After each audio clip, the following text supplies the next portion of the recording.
हैं। दक्ष ने कहा, ये सब देवता, असुर, श्रेष्ठ ब्राह्मण तथा ऋषि मुझे विशेष रूप से मस्तक झुकाते हैं, परंतु वह जो प्रेतों और पिशाचों से घिरा हुआ महान मनस्वी बनकर बैठा है, वह दुष्ट मनुष्य के समान क्यों मुझे प्रणाम नहीं करता।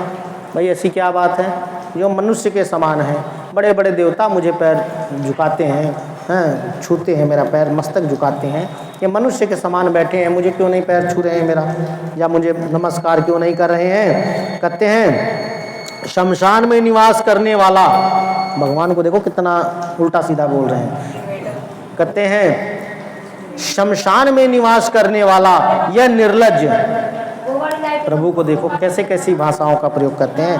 कहते हैं शमशान में निवास करने वाला यह निर्लज्ज जो मुझे इस समय प्रणाम नहीं करता, इसका क्या कारण है भैया, ऐसा क्या कारण है जो तुम मुझे प्रणाम नहीं कर रहे हो। इसके वेदोक्त कर्म लुप्त हो गए हैं, यह भूतों और पिशाचों से सेवित हो मत वाला बना फिरता है। कहते हैं भूत पिशाच इसके आगे पीछे घूमते हैं, ये भी मत वाला हो गया है। कहते हैं और शास्त्रीय विधि का अवहेलना करके नीति मार्ग को सदा कलंकित करता है।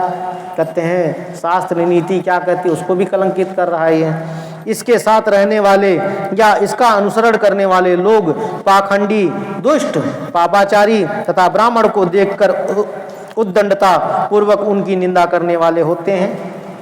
कहते जो इनकी पूजा करता है, इनको मानता है, इनको फॉलो करता है, वो दुष्ट है, पापाचारी है, मतलब उल्टा सीधा भी बोलने लगे। कहते हैं यह स्वयं ही स्त्री में आसक्त रहने वाला रति कर्म में ही दक्ष है। कहते हैं दिन भर तो मेरे रुए पीछे पड़ा रहता है। तो कहते हैं अतः मैं इसे साप देने को उद्यत हुआ हूँ। भाई मुझे तो साप देने का मन कर रहा है। यह रुद्र चारों वर्णों से पृथक और कुरूप है। कहते हैं चारों वर्णों में अलग अलग तरीके के लोग होते हैं, लेकिन ये तो कुरूप है, चारों वर्णों से भी बेकार है। कहते हैं इसे यज्ञ से बहिष्कृत कर दिया जाए। कहते हैं ये जो यज्ञ हो रहा है इसको यहाँ से हटा दिया जाए तुरंत, ये यज्ञ में बैठने लायक नहीं है। यह शमशान में निवास करने वाला तथा उत्तम कुल और जन्म से हीन है, इसलिए देवताओं के साथ यह यज्ञ में भाग ना पाए। कहते हैं देवताओं के साथ इसको यज्ञ में भाग नहीं मिलना चाहिए, इसको तुरंत यहाँ से हटा दो। कहते हैं ब्रह्मा जी कहते हैं नारद दक्ष की कही हुई यह बात सुनकर भृगु आदि बहुत से महर्षि रुद्र देव को दुष्ट मानकर देवताओं के साथ उनकी निंदा करने लगे। कहते हैं बहुत से लोग ने सोचा दक्ष ठीक कह रहे हैं, बहुत से लोगों ने सोचा ऐसा। वो कौन कौन थे? दक्ष की कही हुई यह बात सुनकर भृगु ऋषि, कहते हैं भृगु आदि बहुत से महर्षि, उनके अलावा भी बहुत से महर्षि थे जो रुद्र को दुष्ट मानकर देवताओं के साथ उनकी निंदा करने लगे। और कुछ देवता भी उसी लिस्ट में शामिल हो गए जो भगवान की निंदा करने लगे। उसी समय कहने लगे दक्ष की बात सुनकर नंदी को बड़ा रोष हुआ। जब दक्ष की बात नंदी ने सुनी तो बहुत गुस्सा आया नंदी को। उनके नेत्र चंचल हो उठे और वे नंदी को दक्ष को शाप देने के विचार से तुरंत इस प्रकार बोले। जब नंदी को गुस्सा आया और नंदी के आंखें फड़फड़ाने लगी, कहते अब इनको तो हम निपटा ही देंगे, देखो क्या करते हैं। तो नंदी ने क्या काम किया, दक्ष को शाप देने का विचार किया कि मैं इनको शाप दे दूंगा। तो नंदीश्वर ने कहा, नंदी भगवान ने क्या कहा, अरे रे महामूढ़ दुष्ट बुद्धि सठ दक्ष, तूने मेरे स्वामी महेश्वर को यज्ञ से बहिष्कृत क्यों कर दिया। जिनके स्मरण मात्र से यज्ञ सफल और तीर्थ पवित्र हो जाते हैं, उन्हीं महादेव जी को तूने शाप कैसे दे दिया। दुर्बुद्धि दक्ष, तूने ब्राह्मण जाति की चपलता से प्रेरित हो इन रुद्रदेव को व्यर्थ ही शाप दे डाला।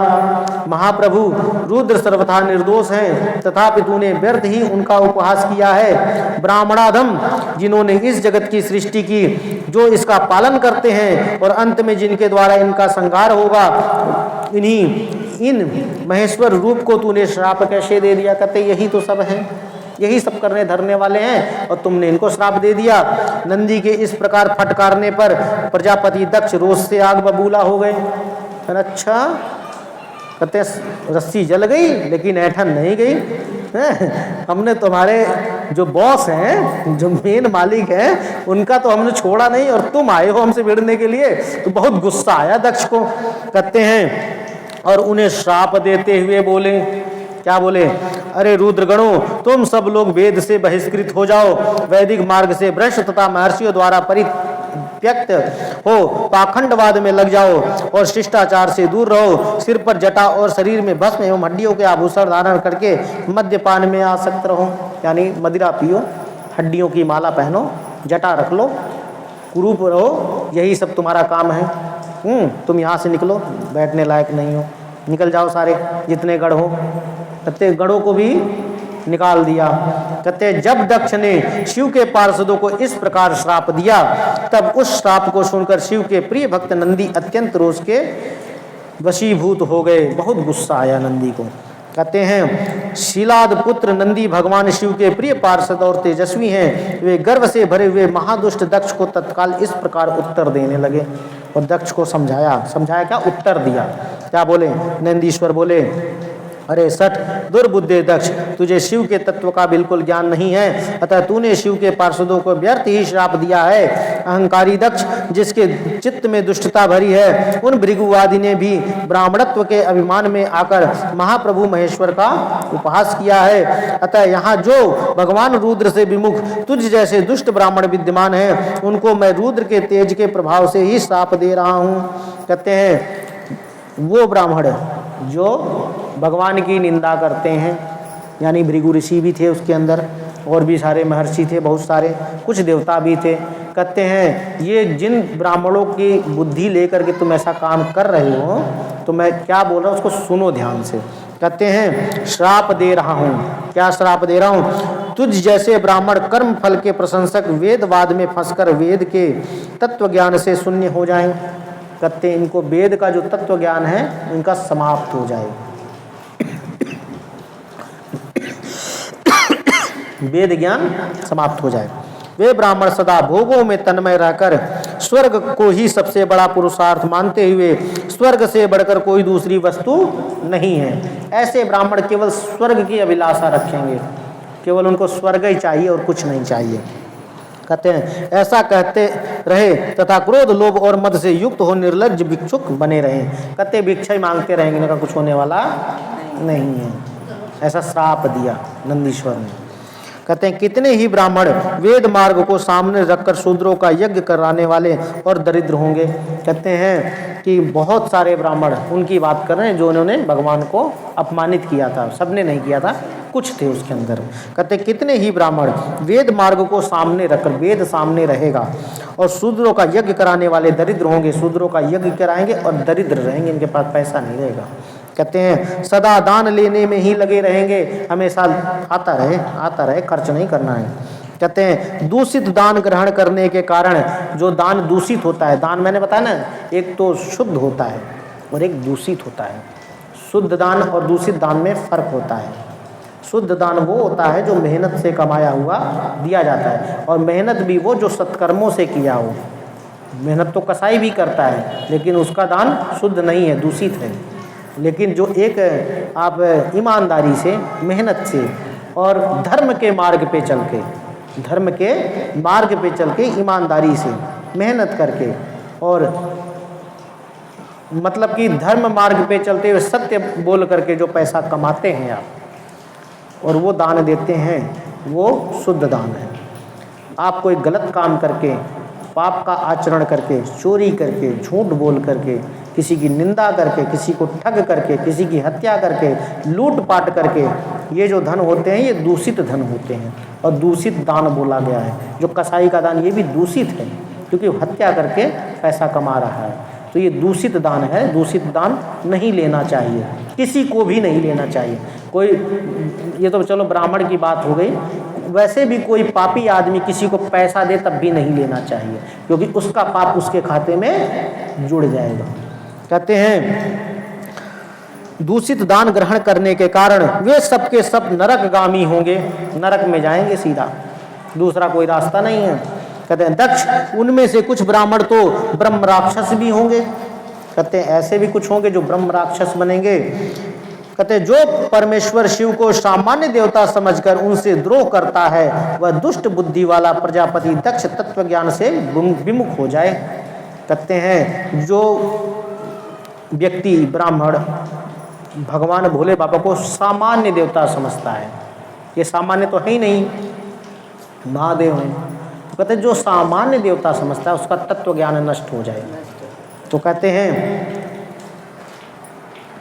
यह विषय सुख की इच्छा से, कामना रूपी कपट से युक्त धर्म वाले गृहस्थाश्रम में आसक्त रहकर कर्म कांड तथा कर्म फल की प्रशंसा करने वाले सनातन वेदवाद का ही विस्तार करता रहे, इसका आनंददायी मुख नष्ट हो जाए, वह यह आत्मज्ञान को भूलकर पशु के समान हो जाए तथा यह दक्ष कर्म भ्रष्ट हो शीघ्र ही बकरे के मुख से युक्त हो जाए। कहते हैं पहली बात तो तुमने तो इतने उल्टे सीधे जो शब्द बोले हैं, ये पहली बात तो तुम्हारा मुख ही ना रहे, ये जो मुख से बोला है यही ना रहे, और ये जो तुम्हारा मुख है ये बकरे का हो जाए। किस चीज़ का? बकरे का।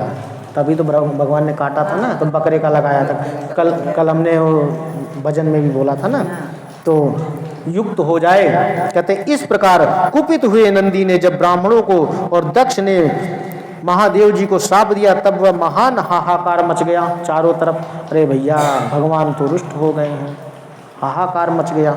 नंदी भगवान भी गुस्सा हो गए, दक्ष की ये देखो हालत, ये तो राजा हैं और ये दोनों भिड़ गए हैं आपस में। अब तो प्रलय होकर के रहेगा।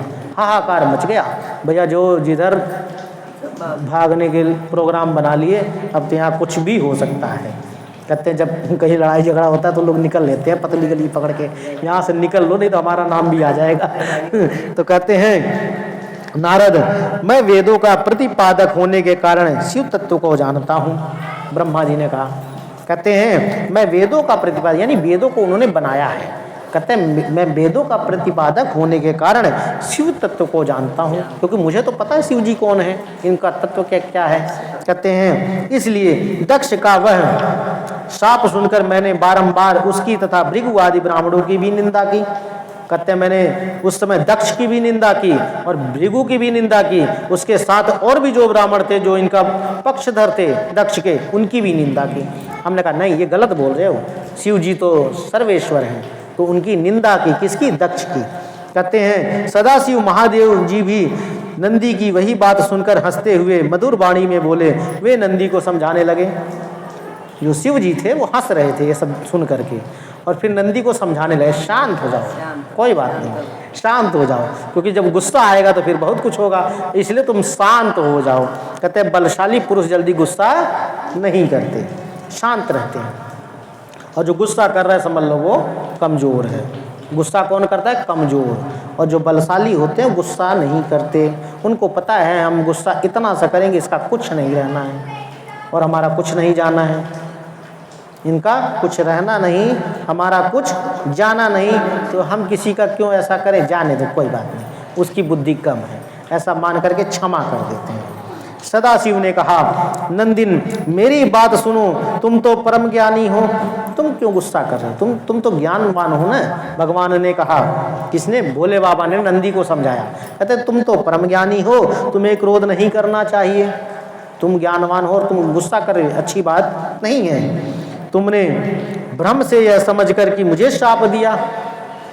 कहते हैं तुम्हें ऐसा क्यों लगा कि इन्होंने मुझे श्राप दिया? कहते हैं व्यर्थ ही ब्राह्मण कुल को श्राप दे डाला, और ब्राह्मणों को भी तुमने फालतू में श्राप दे दिया बिना मतलब का। कहते हैं वास्तव में मुझे किसी का श्राप छू ही नहीं सकता। कहते हैं इन्होंने जो श्राप दिया, या कोई भी मुझे अगर श्राप दे देगा तो मुझे तो वो श्राप छुएगा ही नहीं,